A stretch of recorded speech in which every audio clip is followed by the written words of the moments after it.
Welcome to the revolution.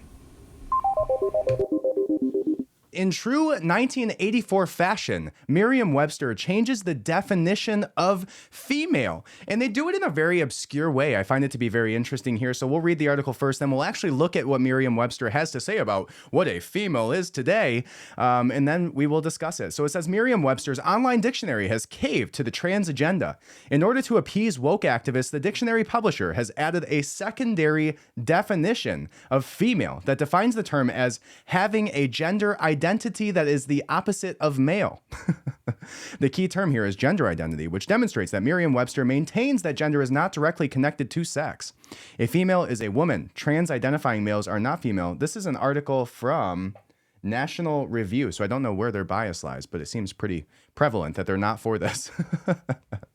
It goes on to say that this is not only a part of the definition that has changed the online edition of Merriam-Webster. Notice the preliminary definition of female was originally of relating to or of being the sex that typically has the capacity to bear young or produce eggs.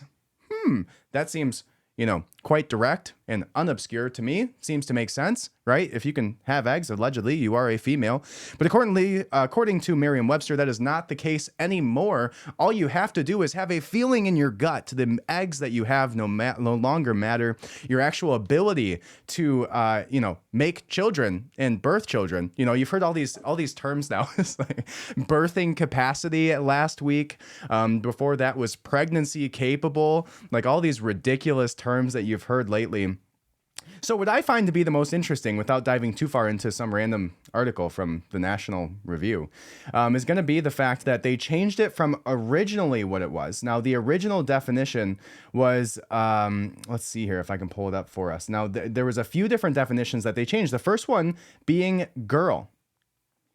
Okay, they changed the definition of what a girl is from a female child from birth to adulthood to a person whose gender identity is female. So that's where this started, and I think that's where it's important to note, is that the very first definition that they changed, when you look at the, how the actual, how the steps went here, the very first thing that they changed is, what is a girl? Well, a girl is a person whose gender identity is female. Okay, now if we're talking about what the actual definition and what words mean here, now we have to go look at the next step, which is, what do they define as female? Okay, and that's what we'll look at here. So they originally had female definition was of relating to or being the sex that typically has the capacity to bear young or produce eggs. Okay, makes sense. Now, what they changed that to was person who, let's see, what they changed that to was somebody who identifies as being female or the opposite of a male. Okay, so now we're playing ring around the rosy with definitions. So we first started with, what is a girl? Well, a girl is somebody who identifies as a female. Okay, what is a female? Well, a female is the opposite of a male. Okay, what is a male? Well, a male is the person who identifies as the opposite of female. So now there literally is no definition for what actually a male or a female is. It's just a sound that we say with our mouths that has no meaning. Okay. It seems to be, like I said, if you've read the book 1984, you know what I'm talking about. What they do is they change the literal definitions of words to change the way that society interacts in their language and change the way that people literally think, right? You think of, doublethink and the ministry of truth and all of these things. And one of the very first things that they did is they started to change the definition of words. And now we're actually seeing this happen here in reality. So Merriam-Webster has now made the definition of a female the opposite of a male, and the definition of a male the opposite of a female, but nowhere clearly at all identifies what either of those terms mean. So they've essentially stripped humanity of the ability to, identify with their own sexual organs. Like, we've talked about this before. To me, it just, you can be whatever you want. Call yourself whatever you want, wear whatever clothes you want, have whatever job you want, do whatever you want to do.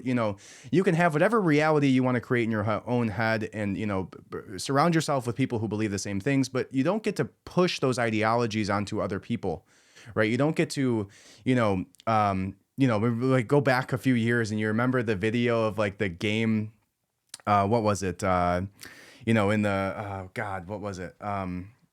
there was the story where it was like the I'm a ma'am. Like, you remember how that whole situation went, where this woman, who I guess woman identified as a woman, screamed at the guy behind this counter, because he called him sir, which she very clearly looked like a sir, generally according to societal standards, and biology appeared to be, in every category, a man. So, kind of just pushing your ideology onto other people. And that's what we're seeing here with Merriam-Webster, is they've literally taken away and stripped everybody of their femininity and masculinity. And I think that's like kind of the end goal here, is like, if you can take away the, feminine power, like if you understand that, I've had this conversation, before. It's like, if you think of women in a literal sense, and you think of like what actual superpowers they have, between being able to 3D organically print a human and multiply in the world. And not only that, but the fact that a woman is, they have their own cycle, right? It's kind of a weird conversation to have, but you think about it this way: the moon has cycles, the earth has cycles, and so do women. They're literally attached to the world in a way that men are not. If you put a man in a closed room with 4 walls and no windows, he will not be able to tell when the months go by. A woman will be able to. Her body does not need sunlight to know when the month changes. It's quite crazy. So, sorry, Merriam-Webster. You don't get to change what a woman is. A woman is still, and has always been, and will continue to be, somebody with the capacity to produce eggs and bear children. Sorry, that's just the way it goes.